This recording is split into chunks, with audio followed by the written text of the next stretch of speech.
بسم اللہ الرحمن الرحیم۔ معزز سامعین کرام، السلام علیکم۔ سامعین، آج کا ہمارا موضوع زبان کی حفاظت۔ اس سے پہلے سامعین میں چاہتا ہوں کہ آپ کو ایک واقعہ سناؤں۔ حضرت عبداللہ بن مبارک رحمۃ اللہ علیہ کا ایک مشہور واقعہ ہے کہ وہ حج پر جا رہے تھے تو راستے میں انہیں ایک خاتون ملی۔ آپ رحمۃ اللہ علیہ نے اس سے بات چیت کرنا چاہی تو آپ کے ہر سوال کے جواب میں وہ قرآن کی آیت پڑھتی۔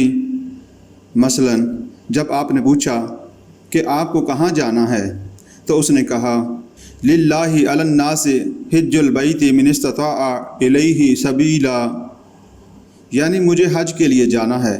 جب آپ نے پوچھا کہ بھوک ہو تو کھانا پیش کروں تو کہنے لگی کتب علیکم الصیام کما کتب علی الذین من قبلکم، یعنی میرا روزہ ہے۔ الغرض اسی طرح وہ ہر بات کا جواب قرآن مجید کی آیت پڑھ کر دیتی۔ مکہ مکرمہ پہنچ کر اس خاتون کے بیٹوں سے ملاقات ہوئی تو حضرت عبداللہ بن مبارک رحمۃ اللہ علیہ نے ان سے پوچھا کہ تمہاری والدہ سے میں نے جو بات بھی پوچھی انہوں نے اس کے جواب میں قرآن مجید کی آیت تلاوت کی۔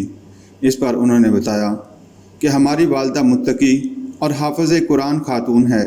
جب سے اس نے یہ آیت پڑھ کر غور کیا ہے ما یلفظ من قول الا لدیہ رقیب عتید، کوئی لفظ انسان کی زبان سے نہیں نکلتا جسے محفوظ کرنے کے لیے ایک حاضر نگران موجود نہ ہو۔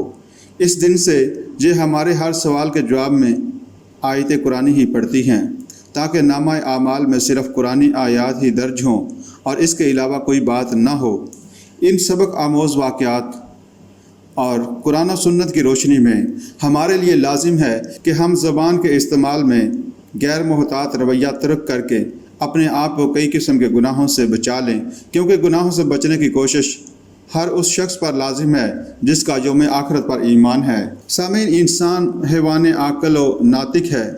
یہی دو صفتیں اسے دوسرے جانداروں سے ممتاز کرتی ہیں اور انہی صفات کی بدولت وہ مسئول اور جواب دہ ہے۔ دوسرے تمام جاندار انسان کی خدمت بجا لانے کے لیے پیدا کیے گئے، جبکہ انسان کو اشرف المخلوقات کا مقام حاصل ہے۔ اس برتری اور شرف کے باعث انسان اہم وقت ابتلاء و آزمائش میں ہے۔ اس سے یہ مطالبہ ہے کہ وہ عقل و شعور کو کام میں لا کر اپنے اعضاء و قوی کی صلاحیتوں اور قابلیتوں کو اپنے خالق و مالک کی رضا میں اور اس کے حکم کے مطابق استعمال کرے۔ انسانی اعضاء میں اس زبان کو خصوصی اہمیت حاصل ہے۔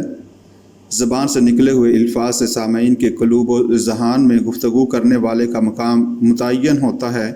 جو شخص عامیانہ گفتگو کرتا ہو، زبان کے استعمال میں غیر سنجیدہ اور غیر محتاط ہو، بد کلامی اور فضولیات کا عادی ہو، اسے کوئی بھی اچھا اور شریف آدمی نہیں سمجھتا۔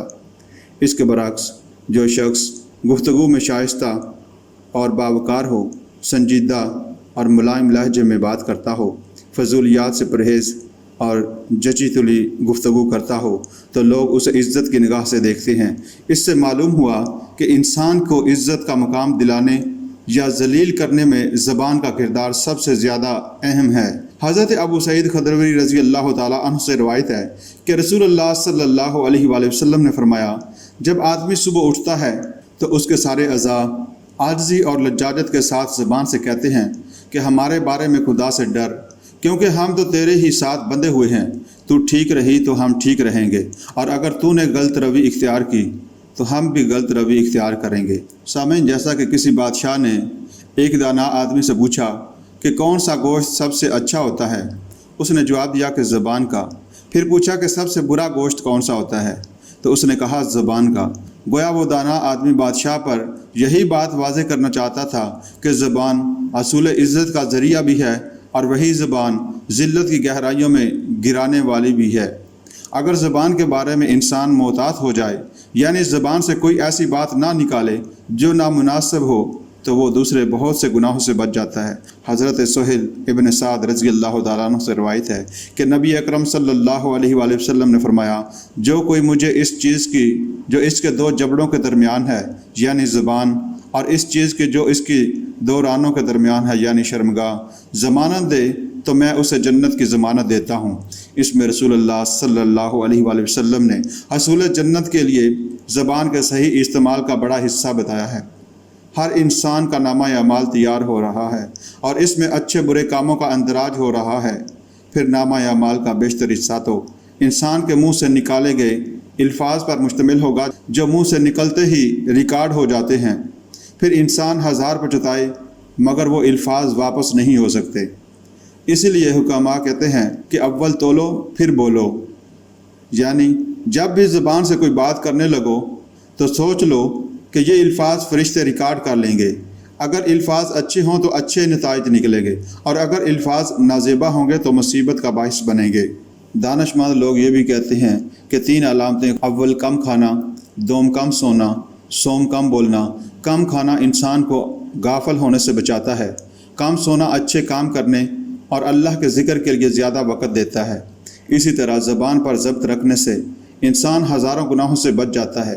جھوٹ، وعدہ خلافی، غیبت، بہتان، بد کلامی، گالی گلوچ زبان ہی سے صادر ہونے والے گناہ ہیں جو نئے نئے فتنوں، رنجشوں، اختلافات، بدمزگیوں اور تعلقات کی خرابی کا باعث بنتے ہیں۔ پس جو اس سے بچا اس نے بڑی حد تک اپنے دامن کو آلودہ ہونے سے بچا لیا۔ حضرت ابو ہریرہ رضی اللہ تعالیٰ عنہ سے روایت ہے کہ رسول اللہ صلی اللہ علیہ وآلہ وسلم نے فرمایا، تم میں سے جو کوئی اللہ پر اور یوم آخرت پر ایمان رکھتا ہے وہ بھلی بات کہے یا پھر خاموش رہے۔ اس فرمان نبوی صلی اللہ علیہ وآلہ وسلم کا بھی یہی مطلب ہے کہ بولنے سے پہلے جائزہ لو کہ کیا کہہ رہے ہو۔ اگر تو بھلائی کی بات ہے تو زبان کھولو ورنہ ضبط کر کے زبان کو روک لو۔ ایک حدیث میں جس میں واعظ و نصیحت کے انداز میں حضور صلی اللہ علیہ وآلہ وسلم حضرت معاذ بن جبل رضی اللہ تعالیٰ عنہ سے گفتگو کرتے ہوئے فرماتے ہیں، کیا میں تمہیں وہ چیز بھی بتا دوں جس پر گویا ان سب کا مدار ہے؟ میں نے کہا ضرور فرما دیجئے۔ پس آپ صلی اللہ علیہ وآلہ وسلم نے اپنی زبان پکڑی اور فرمایا، اس کو روکو۔ اس پر میں نے عرض کیا، اے اللہ کے نبی، کیا ہم سے ان باتوں کے متعلق بھی مواخذہ ہوگا جو ہم زبان سے نکالتے ہیں؟ آپ صلی اللہ علیہ وآلہ وسلم نے ازراہ محبت فرمایا، معاذ تیری ماں تجھے گم کرے، لوگوں کو ان کی منہ سے نکلی ہوئی باتیں ہی تو منہ یا ناک کے بل دوزخ میں ڈالیں گی۔ معلوم ہوا کہ جس شخص کو آخرت میں نجات کی فکر ہو اسے یہاں اس بات کی فکر ضرور کرنی چاہیے کہ زبان کا بے جا استعمال ہرگز نہ کرے، بلکہ زبان سے صرف جچے طلب، ضروری، مناسب اور مفید جملے ہی نکالے۔ غصہ میں آ کر وہی و تباہی و بکواس انسان کے لیے مصیبت کا باعث بن جائے گی اور اس وقت تلافی کی کوئی صورت بھی نہ ہوگی۔ حضرت سفیان بن عبداللہ ثقفی رضی اللہ تعالیٰ عنہ فرماتے ہیں کہ میں نے رسول اللہ صلی اللہ علیہ وآلہ وسلم سے عرض کیا، حضور میرے بارے میں جن باتوں کا آپ کو خطرہ ہو سکتا ہے ان میں زیادہ خطرناک اور خوفناک چیز کیا ہے؟ حضرت سفیان رضی اللہ تعالیٰ عنہ فرماتے ہیں کہ آپ صلی اللہ علیہ وآلہ وسلم نے اپنی زبان پکڑ کر فرمایا، سب سے زیادہ خطرہ اس سے ہے۔ زبان کے اکثر گناہ بڑے آسان اور لذیذ ہوتے ہیں جو انسان کی انا کو تسکین دیتے ہیں۔ غیبت کتنی آسان ہے کہ متعلقہ آدمی سامنے تو ہے نہیں، اس کے بارے میں جو مرضی کہہ لیا جائے۔ پھر اس میں لذت بھی ہے کیونکہ مخالف کی برائی کرنا یا سننا نفس کو بہت مرعوب ہے۔ پھر اس سے انا کی تسکین بھی ہوتی ہے کیونکہ جو شخص کسی کو برا کہتا ہے دراصل وہ یہ دعویٰ کر رہا ہوتا ہے کہ وہ شخص تو برا ہے مگر میں اس برائی سے پاک ہوں۔ انہی وجوہات کی بنا پر زبان غیبت پر دلیر ہو جاتی ہے۔ زبان کا استعمال بڑا احساس معاملہ ہے، اس کی اہمیت اور سنگینی کا اندازہ لگانا ضروری ہے۔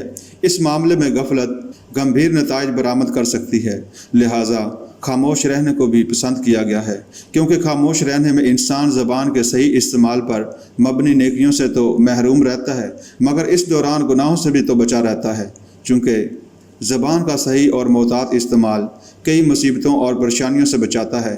اس لیے بین الاقوامی اخلاقی ضابطے بھی خاموشی کو اہمیت دیتے ہیں اور زیادہ باتیں کرنے والے آدمی کو کہیں بھی اچھا خیال نہیں کیا جاتا۔ انگریزی زبان میں ایک نظم ہے، اس سلسلہ میں سبق آموز ہے۔ اس میں لکھا ہے کہ ایک شخص ویرانے میں جاتا ہے اور وہاں اسے ایک انسانی کھوپڑی ملتی ہے۔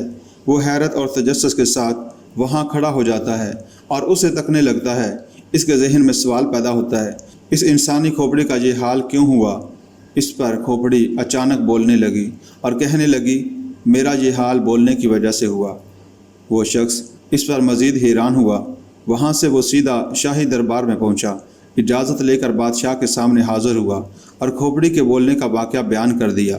بادشاہ نے اس کی بات پر یقین نہ کیا مگر اس کے اصرار اور ذاتی مشاہدے کی بنا پر کہا کہ اگر میرے آدمی ساتھ لے جاؤ، یہ آ کر مجھے بتائیں کہ کھوپڑی واقعی بولتی ہے تو میں یقین کر لوں گا، ورنہ یہ لوگ تمہیں جھوٹ کی سزا میں وہیں موت کے گھاٹ اتار دیں گے۔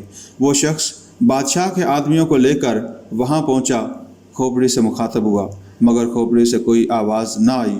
اس نے چلا چلا کر کھوپڑی سے بات کرنے کی کوشش کی مگر کھوپڑی بے حس و حرکت پڑی رہی۔ اس پر اس شخص کو بادشاہ کے آدمیوں نے قتل کر دیا۔ اب کھوپڑی سے آواز آئی، افسوس اے شخص، تو نے میرے حال سے عبرت نہ پکڑی کہ بولنے میں خطرہ ہے، اور تو بھی بول کر میرے انجام کو پہنچا۔